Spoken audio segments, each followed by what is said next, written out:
Welcome to our special series on women in the marine world. In these podcasts, you will hear from women who are involved in science or the exploration of the ocean, about their experiences and their messages for the future. On this occasion, we have also collected questions from the younger generation and have asked our guests to answer them. And if your curiosity has been piqued, then head onto our website and send us your question. We'll pass them on to the team and get them answered. We hope you enjoy the stories from all of these amazing women doing great things. My name is Alienor. I'm from France, and I'm currently working as an operation officer within Tara Ocean Foundation in Paris. So what is my job exactly is I coordinate the logistics of the research unit Tara, which means that in every country, I'm looking for an appropriate dock to dock the ship with the electricity, the water, the visibility and the accessibility. So there are a lot of factors to be looking at. I'm also the focal point for all the people boarding Tara, the ship. So the seamen, the scientists, the journalists, the artists. And finally, I'm also sometimes coordinating the outreach events we organize in the context of the ship's port call in a country. So it's a good opportunity to raise awareness about ocean conservation, to meet with the local experts on these matters. So sometimes it happens that I'm going on the field and I'm following Tara during its port calls. So why my job is important, and more broadly why ocean research is still important, is because the ocean is an ecosystem difficult to access and we don't know enough about it yet. So the species are disappearing before we even have the chance to discover them. So it's a huge loss for humanity. That's why ocean research is still imperiously important. And with Tara, thanks to the mission, we have been discovering thousands of new viruses, for example, and millions of new genes. Generally speaking, when we better understand something, we feel closer to it and we are more likely to better preserve it. So why did I choose to become an operation officer and to work in this field? It's because I've always been interested about the maritime world and the people gravitating around it. I find that sometimes these people have a different perspective on the world and it's pretty stimulating. I've been specifically mentored and supported by my current boss. She enabled me to arrive where I'm at right now. And the fact that she's a woman and an empowered director as well as a great skipper, I find it very inspiring. The hardest part of my job were during the previous mission, because we organized an oceanography mission during COVID times. So everything at every levels was very difficult. So for example, after being at sea for weeks, crew could not go on land and was confined on board during its port call in Chile. There were a lot of people stuck in the airport. There were a lot of people being sick with COVID, so we had to find last-minute replacement. There were scientific instruments stuck in the customs. So it was exhausting. It was challenging. We had to work a lot, but in the end, it was also very interesting and we learned a lot from it. So do I feel that I have equal opportunities to men? Maritime world is still very masculine, and on board ships and as crew members, it is still mostly men everywhere in France, but also in the world. We even have to make the vocabulary evolve. So for example, in French, there is no word to talk about crew member as female. So there are still a lot of stereotypes and misogynist behavior in the professional field. And also because during a long time, women on board ship were bad luck. So it is still a very important issue. My favorite thing about my work is mainly the human relationship, the friendship that I have created, the adventure of the research, going on the field, going in different countries and meeting many people who actively work for the ocean conservation. It is very inspiring as well. So in my opinion, what type of changes that need to be done to attract women in science and in the maritime world in this case? For example, we need more women on board ships who don't have to comply to the masculine atmosphere and behavior to thrive professionally. But I'm hopeful it will happen more and more in the future. So what can we do as well to make a workplace more diverse, equitable and inclusive? is inclusive recruiting for me is essential. So at equal level, you choose the one who belongs to minority, whichever minority it is, and you don't favor necessarily the one whose career and cultural background was leading to the job. So sometimes it can be a bit risky, but most of the time it's very enriching. And to answer the question of Wallace Gabriel Bath Amarante from Brazil, which is what was the rarest animal you have ever found during your research. So I'm not a researcher, but I had the chance to board the ship Taha in Brazil from Belém on the Amazon. And we had the extreme chance to see an Amazon River dolphin, which is a pink and a very big dolphin. So it was very wonderful encounter because it's a species of dolphin that you can only see in this part of the world. And finally, what is one piece of advice you would give to a younger woman about what they can do for the environment and society? To answer the question of Erin, 15 years old from England. So that women's rights, equality, climate change are huge and global society issues that we require for you to fight individually and collectively for your ideals. And that you should not question your radicality. It is relevant, it is appropriate, and it is normal to be angry sometimes when you feel you're not being heard and when you feel it's not moving fast enough.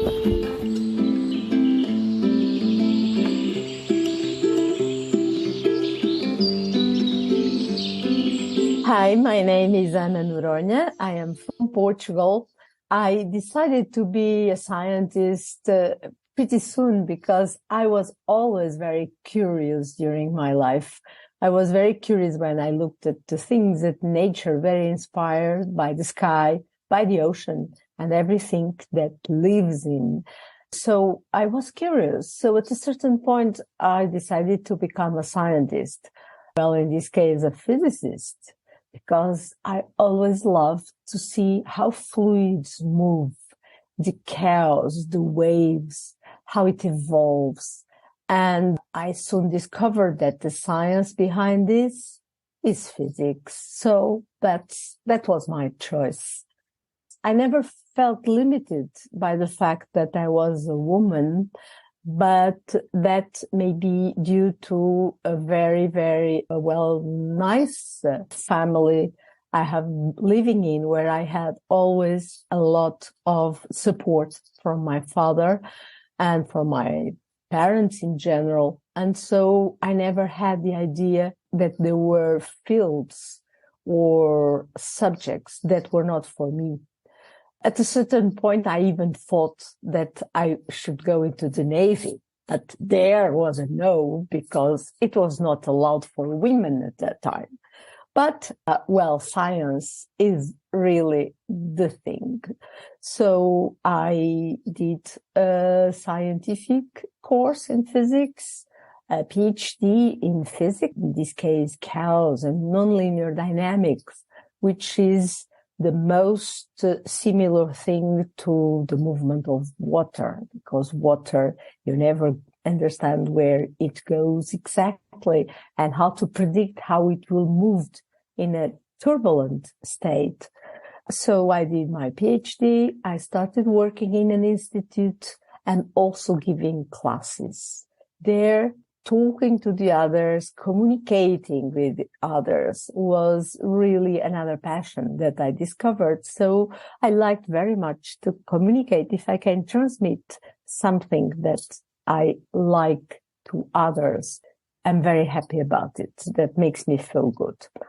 And in Portugal, at a certain time, appeared an initiative to promote scientific culture.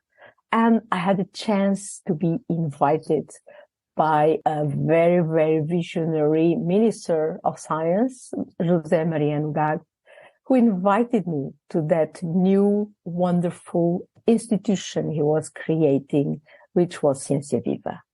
And that's where I have been since then, where I have privilege for my curiosity, which is when I am curious about something, I can contact with scientists and learn about it and then transmit it to other people.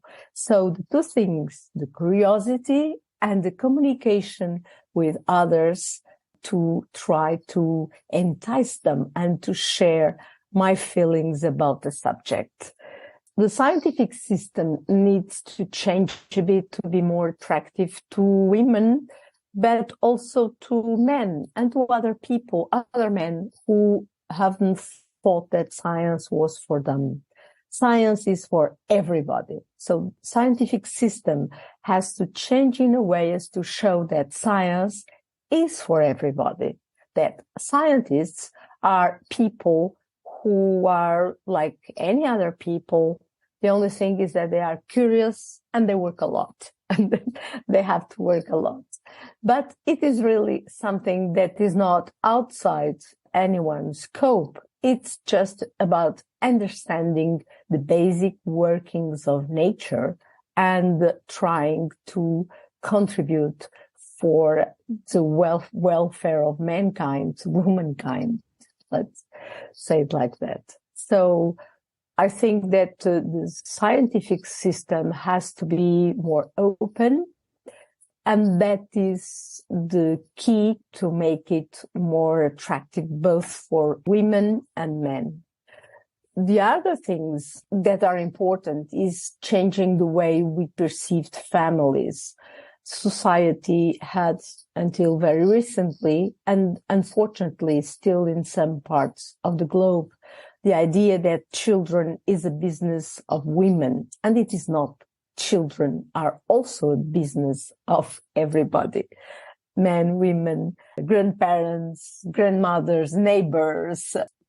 As an advice to a young person wanting to become a scientist, I would advise to never stop dreaming, to be assertive, but also to hear others, because science is also a social activity. It's done with colleagues, and we have to learn to respect the other's opinion, both your teachers or superiors, supervisors, and also your colleagues. But be assertive and never stop dreaming.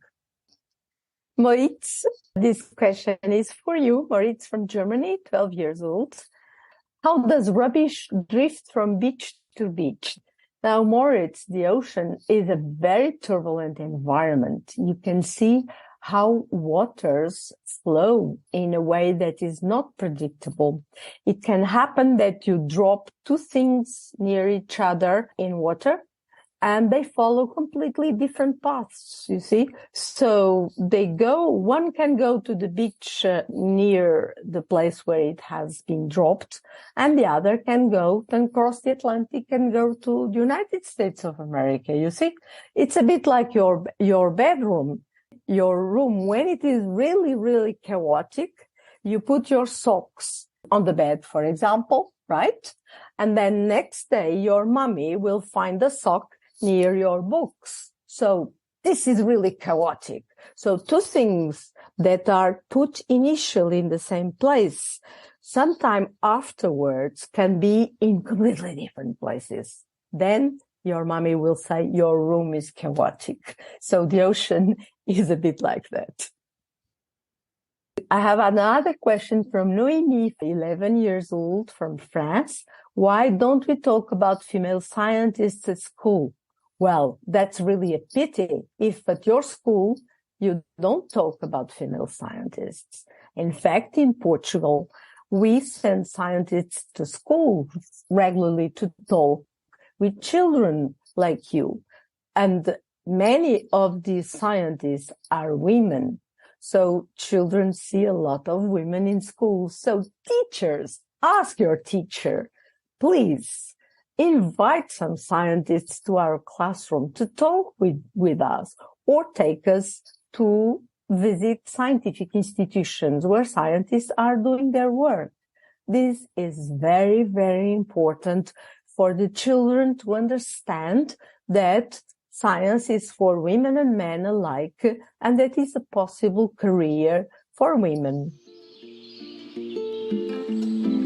We hope that you've enjoyed today's episode and look forward to seeing you next time. You can follow the AtlantECO project on our website on www.atlanteco.eu, and you can also find us on Twitter, Instagram and Facebook.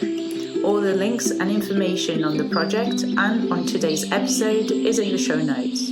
AtlantECO is a project funded under Horizon 2020, a European Union research and innovation programme.